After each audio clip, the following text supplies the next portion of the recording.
20 tahun, akhirnya Kota Salatiga mendapatkan sertifikat Adipura di tahun 2015 lalu. Dan kini mereka sedang giat mencanangkan program Salatiga menuju Adipura 2016. Seperti apa program tersebut? Kita kupas bersama saya, Rizka Nopla, dalam 30 menit bersama Wali Kota Salatiga.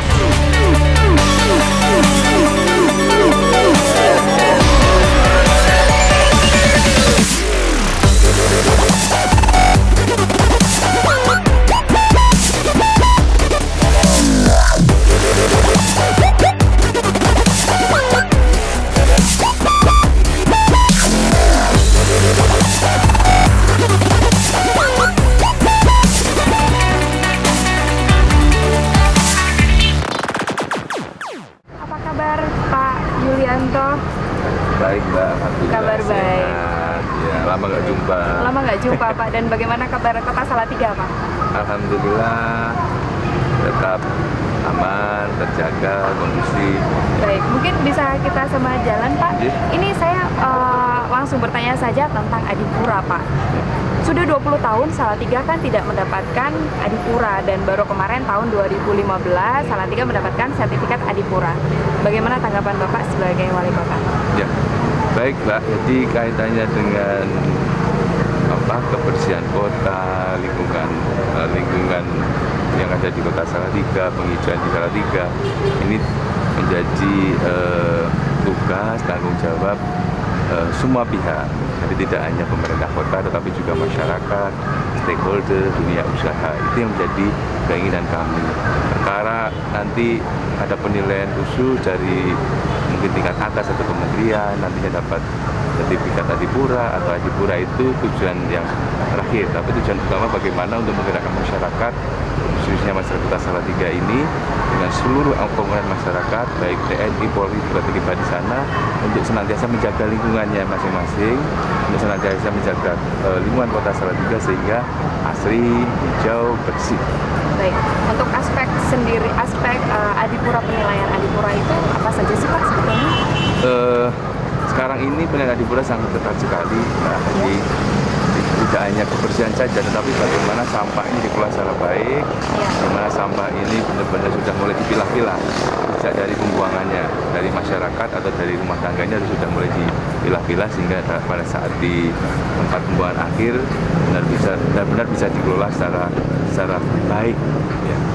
Baik, sebagai wali kota Salatiga, Pak, apakah sudah merasa melakukan perbaikan secara menyeluruh dan sudah mendetil di Kota Salatiga, dan terutama Pak untuk RTH, kebersihan kota?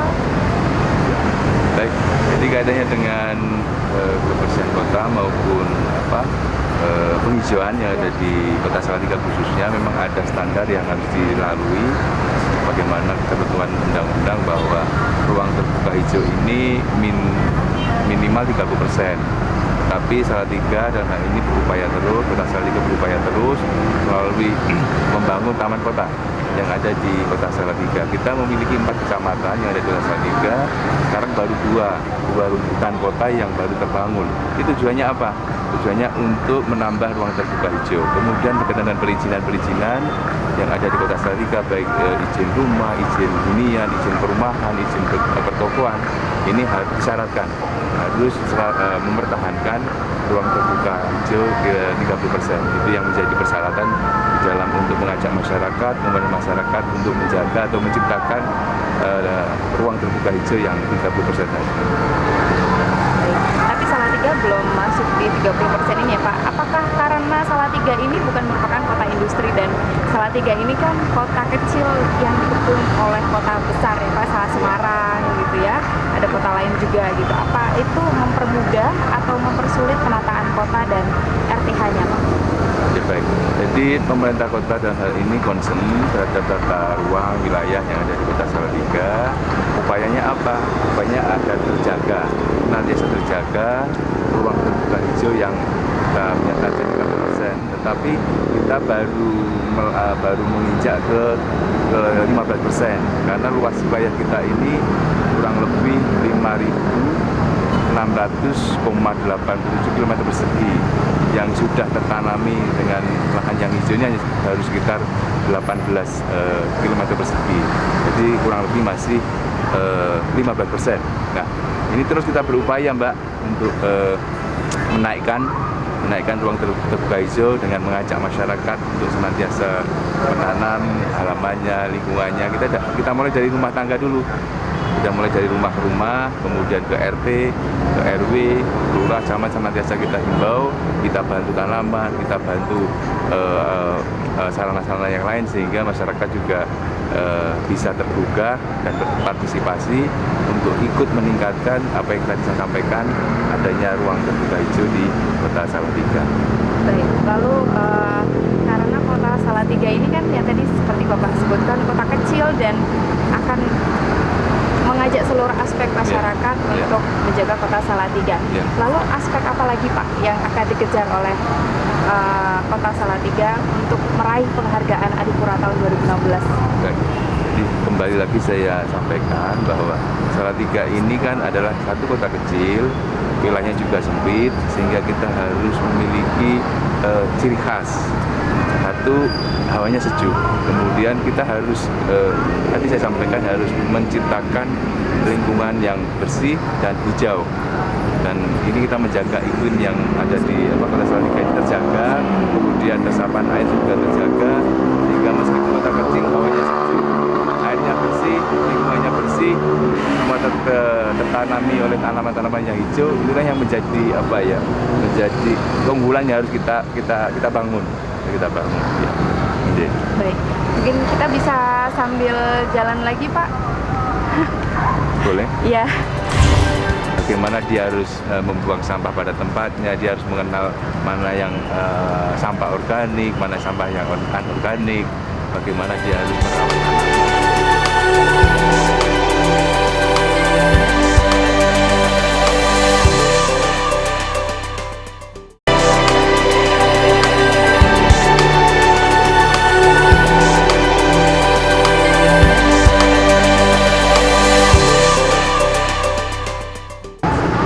saja Pak peran pemerintah dalam tata kelola di Kota Salatiga? Mungkin. Jadi pemerintah Kota Salatiga ini hanya sebagai fasilitator. Sebenarnya peran yang paling utama ini adalah masyarakat, stakeholder yang ada di Kota Salatiga. Karena tanpa peran serta partisipasi masyarakat yang ada di Kota Salatiga ini mustahil apa yang ingin kita harapkan. Nah, partisipasi ini senantiasa kita ajak melalui dunia usaha, kemudian kelompok-kelompok masyarakat, PKK, kemudian ibu-ibu komunitas-komunitas yang lain. Ini kita ajak untuk berpartisipasi untuk menciptakan lingkungan yang bersih, kemudian lingkungan yang asri, lingkungan yang hijau, senantiasa membuat taman-taman yang ada di lingkungan masing-masing. Sehingga peran masyarakat ini yang selalu kita dorong dan kita ajak mereka untuk berpartisipasi secara aktif. Baik, mungkin ada contohnya Pak, bagaimana pemerintah kota khususnya dalam mengajak masyarakat ikut membangun Kota Salatiga yang lebih bersih menuju Adipura 2016. Nah, melalui kegiatan setiap Jumat kita kan juga melakukan kegiatan bersih-bersih Kuto. Ini semua masyarakat, kemudian masyarakat kita ajak cara bergantian begitu setiap pagi hari Jumat melalui titik-titik misalnya di pasar, kemudian pindah lagi ke sekolahan, pindah lagi di mall, pindah lagi ke rumah sakit atau di tempat-tempat yang lain. Ini kita mulai dari titik-titik yang strategis sehingga ini menjadi kebiasaan, menjadi budaya yang dilakukan oleh masyarakat Kota Salatiga khususnya di dalam menciptakan apa yang kita inginkan bersama, kota yang hijau dan asri. Kalau berbicara tentang suatu kota Pak, ini tidak lepas dengan perusahaan-perusahaan yang ada di kota tersebut. Nah, salah satunya Kota Salatiga ini memiliki beberapa perusahaan ya Pak. Apakah ada perda yang mengatur tentang tata kelola lingkungan sehingga perusahaan juga ikut? Jadi perda berkaitan dengan CSR mungkin ya. Iya.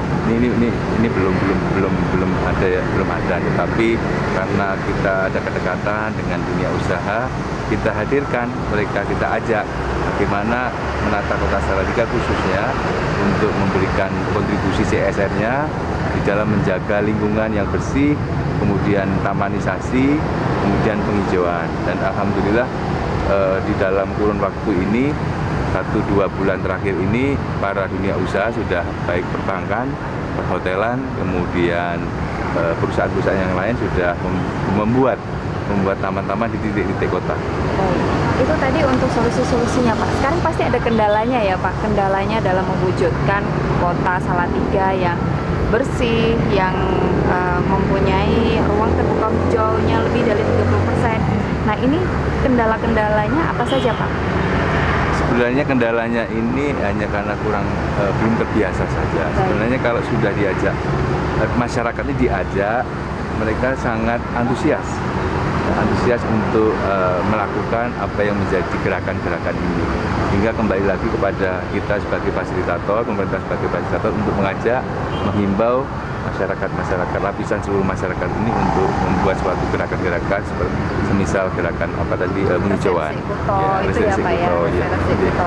Itu kalau resepsi Kuto itu hanya setiap Jumat pagi ya Pak ya. Dan lapisan masyarakatnya pelajar atau masyarakat umum Pak? Jadi yang kita libatkan adalah TNI, Polri, kemudian PNS, kemudian sekolah-sekolah, para pelajar, kemudian komunitas-komunitas, kemudian PKK juga untuk kita libatkan.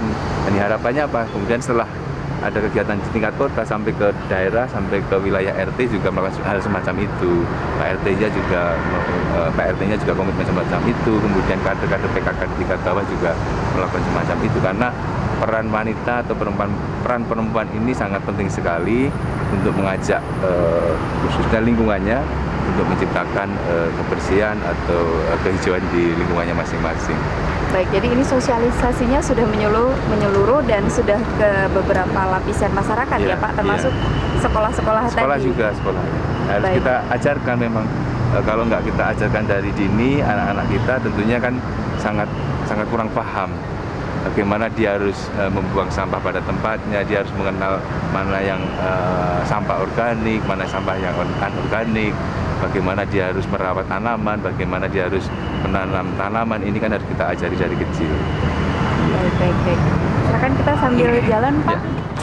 Biasa terjaga, kemudian sampahnya, kemudian penghijauannya, kemudian lingkungannya ini menjadi sebuah terbangun menjadi sebuah lingkungan.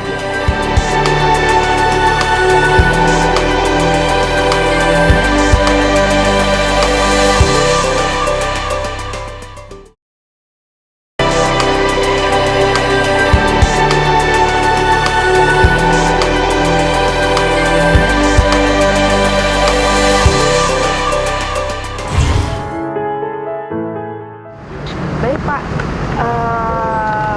saya melanjutkan yang tadi Pak tentang masyarakat yang peduli dengan kebersihan kota Salatiga. Ini saya juga membaca ada komunitas anak muda yang suka bersih-bersih di hari Minggu pagi Pak. Tanggapan Bapak sebagai wali kota? Nah, jadi saya sampaikan di sini bahwa masyarakat Salatiga ini tingkat partisipasinya sangat tinggi, apapun bentuknya. Partisipasi di bidang politik juga tinggi, partisipasi di bidang olahraga juga tinggi, partisipasi di bidang seni juga tinggi, termasuk partisipasi masyarakat untuk menjaga lingkungan, menjaga kebersihan di kota Salatiga. Nah, komunitas-komunitas ini yang senantiasa juga itu membantu pemerintah dan mengajak atau semacam mengkampanyekan kebersihan yang ada di kota Salatiga, sehingga saya sangat apresiasi kepada seluruh masyarakat Salatiga, komunitas-komunitas yang sangat peduli terhadap lingkungan, terhadap kebersihan yang ada di kota Salatiga. Ini sangat luar biasa. Baik, tadi menyambung komunitas-komunitas yang ada di kota Salatiga, lalu masyarakat atau penduduk di kota Salatiga ini kan 190.000 jiwa Pak. Tapi kalau siang Pak itu bisa bertambah sampai 250.000 jiwa. Mungkin ada yang dari luar pinggir-pinggir ya masuk ke Salatiga. Lalu bagaimana dengan tata kelola sampahnya Pak? Baik, Pak. Jadi Salatiga ini meskipun tadi penduduknya kecil, tapi pada pagi hari kita melayani masyarakat di luar kota Salatiga. Melayani baik dalam bidang pendidikan, baik di bidang kesehatan, kemudian ekonomi, kemudian tentunya dampak inilah yang menghasilkan yang akhirnya juga menghasilkan sampah. Tentunya pemerintah dalam hal ini juga senantiasa menghimbau melalui dinas terkait, melalui institusi terkait, termasuk gerakan-gerakan untuk menjaga kebersihan ini senantiasa kita lakukan, sehingga di pasar pun sudah ada beberapa titik-titik tempat sampah yang diletakkan di sana. Kemudian proses sampah juga sudah dilakukan meskipun masih sederhana. Baru satu titik, ini adalah wujud komitmen pemerintah untuk mengolah sampah di lingkungan pasar. Kemudian di lingkungan sekolah juga kita menghimbau kepada dinas pendidikan dan olahraga melalui para kepala sekolah dan guru untuk menjalankan apa yang menjadi gerakan kebersihan yang ada di Kota Salatiga.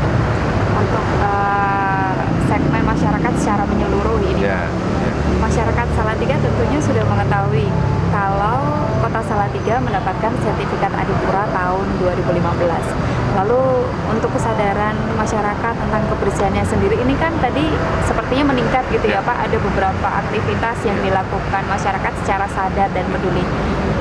Bagaimana Bapak menanggapinya? Tentunya saya menanggapi atas respon masyarakat, kemudian dunia usaha juga saya sampaikan, kemudian sekolah-sekolah juga semacam itu. Ya, tentunya saya sangat apresiasi dan terima kasih sekali, di mana mereka juga ikut support secara penuh bagaimana untuk menjaga, menciptakan, membuat lingkungan masing-masing ini senantiasa terjaga, kemudian sampahnya, kemudian penghijauannya, kemudian lingkungannya ini menjadi terbangun jadi sebuah lingkungan yang bersih, yang hijau, yang asri seperti tadi sering saya sampaikan. Tentunya masyarakatlah yang semua menentukan mau nanti piagam atau piala Adipura nanti bisa kita raih, ini tentunya adalah hasil kerja keras masyarakat Kota Salatiga. Harapan Bapak untuk Kota Salatiga dan untuk kebersihan Kota Salatiga? Ya, harapannya senantiasa agar masyarakat ini senantiasa menjaga kebersihan, buanglah sampah pada tempatnya, kemudian ajaklah lingkungan untuk senantiasa menjaga, merawat tanaman dan menanam tanaman agar lingkungan kita masing-masing, agar halaman kita masing-masing, agar kampung kita masing-masing menjadi kampung yang bersih, kampung yang hijau, sehingga lebih enak dipandang mata, sehingga senantiasa terjaga lingkungannya. Kemudian airnya juga nanti resapannya juga senantiasa terjaga, sehingga generasi mendatang juga tidak kehilangan, tidak kekurangan air karena stok air yang cukup, karena Salatiga ini adalah daerah yang dekat di lereng pegunungan, sehingga harus kita jaga cadangan air yang ada di Kota Salatiga. Baik, terima kasih Bapak untuk waktunya. Terima kasih, sama-sama. Bisa bertemu lagi di lain kesempatan dan semoga Salatiga mendapatkan penghargaan Adipura tahun 2016. Mudah-mudahan, doakan saja.